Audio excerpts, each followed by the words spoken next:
Today I am going to be tackling my UFO, unfinished object. Now this UFO is supposed to be a corset belt and I've had it lying around for I think about a year now. I'm finally going to finish it. I shall be doing so with a sleeping baby strapped to my back. I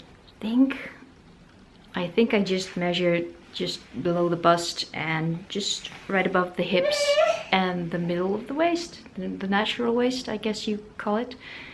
If you're wondering what that sound was, it's a sleepy baby strapped to my back.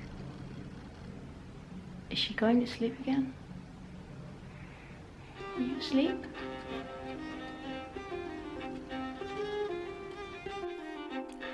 So here's what I probably did.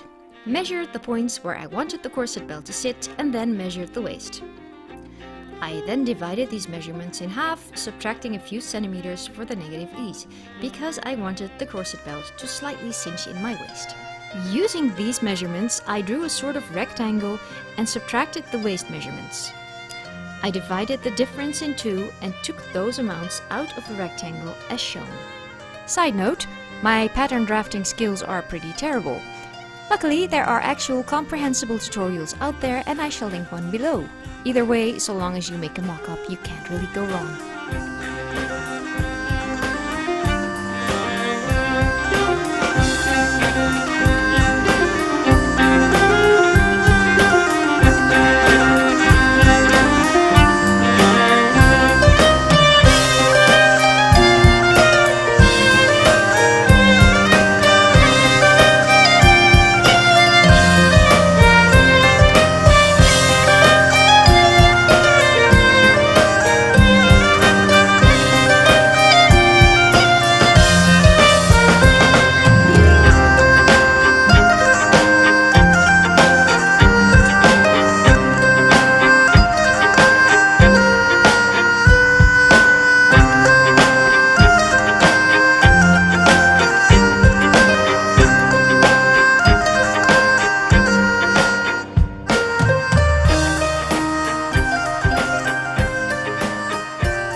Throughout my life, I've made some pretty bad fabric choices, and this, my friends, is no exception. Turns out this fabric frayed like crazy and caused me some headache later on. So if I can give future self and you future corset belt makers one tip, use fabric that is actually suitable for lining, not this fraying nightmare tablecloth shizzle. On a whim, I decided I wanted lacing in the front of the belt as well as the back, so I cut the front panel in half.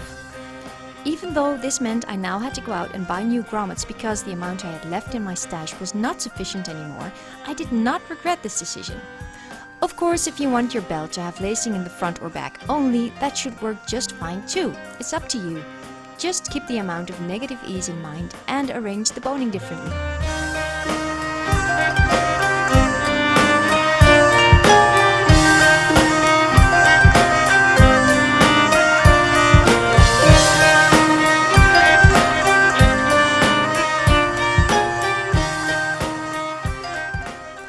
Pad stitching! I learned about this from Bernadette Banner's videos, and I am so glad I did. It may seem tempting to skip this step, but trust me, you'll be glad you didn't.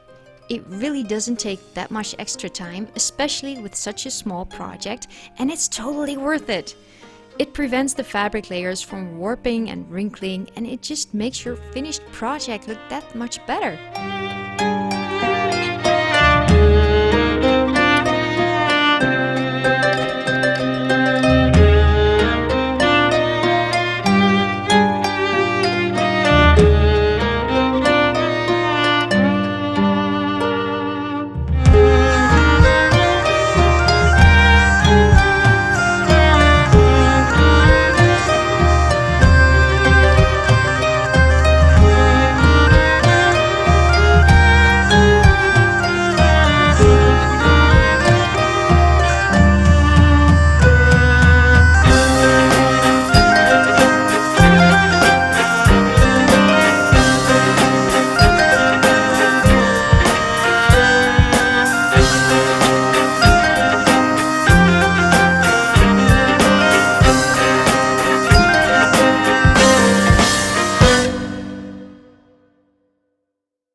As boning, I used leftover tie wraps from my 18th century stays that I made using the wonderful American Duchess Simplicity pattern.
So the grommets were actually a happy accident because I didn't have enough grommets left for this project, so I went to the store to pick some up and found that they only had the very big size grommets and I didn't like those.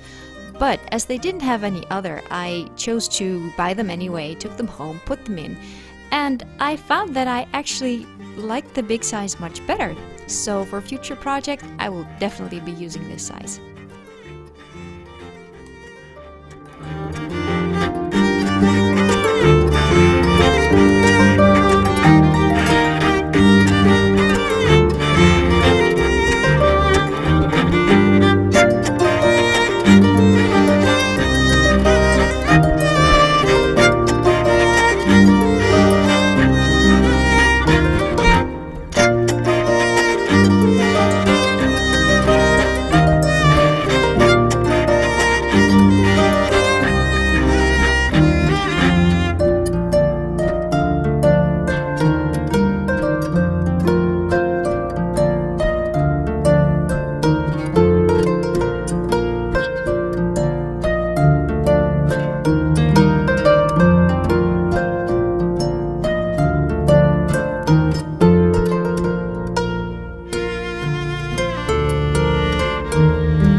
It's finished!